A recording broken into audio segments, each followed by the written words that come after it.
Welcome everybody to the Customer Journey Assessment video overview. My name is Billy Robbins, and today's question says, does your brand have direct response copywriting in place on your website, emails, and other collateral with a clear call to action? So this is an interesting question because it kind of brings up a bit of a marketing philosophy, or I almost see like a divide that I see in the marketing world. I feel like I've actually come from kind of have two different camps of exposure. One camp was for 7 years running a marketing agency working with brands like Disney, Honda, Ducati, Thule. And in that space, working with those kind of brands, oftentimes the type of brand messaging that they're trying to share is more about just helping people feel good about their brand, right? A lot of the stuff that we create can seem a little fluffy and kind of just pie in the sky, and there's not always a clear call to action, and sometimes these brands aren't even really concerned about like how much traffic they get and the sales they get. It's more about, are we positioning ourselves well in the marketplace? And then I've also spent time in another camp, selling products directly, doing like informational sales and different things like this. And that really focuses on this concept of direct response copywriting. Long sales pages and persuasive copy that gets people to take an action and so on. And sometimes there's actually kind of animosity towards each of those groups. Right? Some people will call that the Madison Avenue marketing is junk. And then those people look down and say these guys are just like, pushy salespeople. And there's a bit of a conflict. As somebody who's been able to dance and play in both of those worlds, I would actually say that what really it's about is matching the intent of the individual where they are in their customer journey.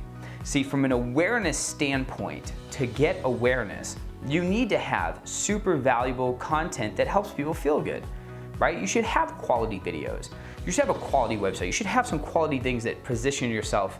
You should have some pieces to the puzzle that help people know they're in the right place, and also giving your customers something nice and valuable that they want to share with the world, right? Not too many people get excited about sharing 6-page sales letters with a bunch of highlighter and things like that on it. But certain people, or your best customers, in their awareness, their path to purchase, once they get out of awareness, there's going to be things that they do, triggers, activities that say, you know what, I'm ready to buy something.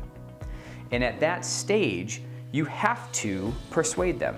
It's a funny thing about persuasion. Those same companies that I mentioned that may be less apt to do direct response copywriting, and I'm not saying that any of the brands I just mentioned aren't doing any, but any brand that doesn't do direct response copywriting probably has a salesperson on their team, either selling directly to the customer in like some B2B realms, or maybe even in some e-commerce that go direct to consumer. You've got salespeople selling into wholesale channels and different things. You have salespeople. A salesperson is there to persuade people to buy. And you would absolutely, you'd probably have a big issue if your salespeople weren't persuasive. If your salespeople didn't ask for the sale, if they didn't use certain techniques that help people get over the edge to actually acquire that product. Well, if those companies, and if your company has those, why would your marketing also not have that sort of stuff when someone has shown you that they're ready to purchase? So as soon as someone's moved from the awareness stage of the customer journey into the action phase, it makes total sense to have persuasiveness. It's amazing. So many, especially in the e-commerce world, so many of the product descriptions and category descriptions and emails they send are so just blah. Well, why not have some salesmanship? Why not give them a push? Why not ask them to buy? Why not give them the reasons, overcome objections, create some urgency, do something that gets somebody to take action? In doing so, you would see a huge spike in your conversion rate. And so if you do not have any sort of direct response copywriting, if you don't have any kind of persuasive copy that gets people to take action when you know that they're there, you're missing out on a huge opportunity. So look for those places. Where are those places in your path to purchase that you know people are ready to buy? And how can you spice up and create some content that's more persuasive? I bet you'll see some huge results, and you will not annoy people. When they're ready to buy, they need the nudge. Help them out. You can do it.